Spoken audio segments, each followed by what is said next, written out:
श्रावण महिन्यात ऊन पावसाचा लपंडाव सुरू असतो। साधारण रिमझिम स्वरूपाचा पाऊस या महिन्यात सगळ्या ठिकाणी आढळत असतो। मात्र यंदाच्या वर्षी मान्सून महाराष्ट्रात लवकर दाखल झालेला असल्यामुळे मान्सूनच्या पावसाची दिशा बदलण्याची शक्यता आहे का? पावसाची नेमकी काय स्थिती असणार आहे? इथून पुढे पाऊस नेमका कसा असणार आहे? कोणत्या जिल्ह्यात वातावरणाची काय स्थिती असणार आहे? कोणता अलर्ट इथून पुढचे काही दिवस हवामान खात्याने कुठे दिलेला आहे? हे सगळं आपण सविस्तर समजून घेणार आहोत या व्हिडिओतून।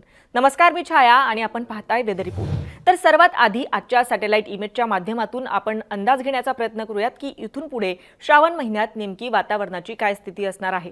तर आता स्क्रीनवर दिसत असलेल्या सॅटेलाइट इमेजमध्ये आपण बघू शकतो की महाराष्ट्रावर खूप कमी प्रमाणात ढग दाटलेले दिसून येत आहेत। इकडे उत्तर भारतावर आणि पूर्वेच्या दिशेला काही प्रमाणात ढग आहेत। मात्र महाराष्ट्राची इमेज जर आपण झूम करून बघितली तर इथे फार तुरळक प्रमाणात ढग दाटलेले दिसून येत आहेत। इकडे काही प्रमाणात ढग आहेत। याचबरोबर विदर्भातल्या काही भागामध्ये सुद्धा काही प्रमाणात ढग दाटलेले दिसून येत आहेत। त्यामुळे विदर्भात आणि त्याला लागून असलेल्या काही जिल्ह्यांमध्ये तुरळक स्वरूपाचा पाऊस पडण्याची शक्यता आहे। मात्र मोठ्या प्रमाणात ढग दाटलेले नसल्यामुळे ऑरेंज किंवा रेड अलर्ट या महिन्यात कुठेही असण्याची शक्यता नाहीये।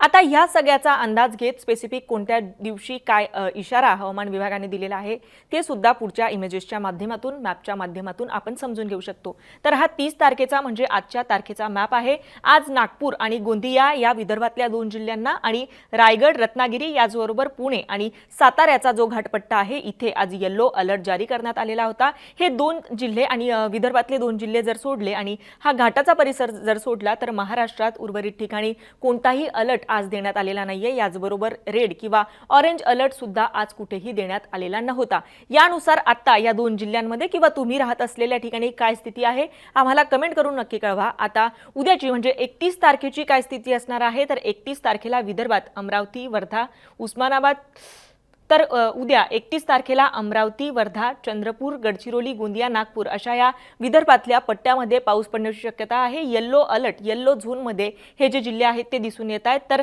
1 तारखेला सुद्धा विदर्भातल्या काही जिल्ह्यांमध्ये पाऊस पडण्याची शक्यता असणार आहे।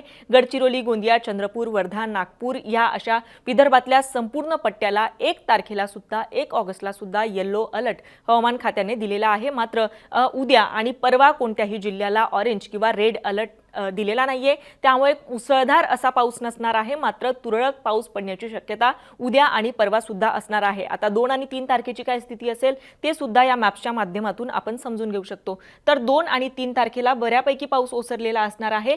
विदर्भात मात्र 2 आणि 3 तारखेला सुद्धा पाऊस पडण्याची शक्यता असणार आहे।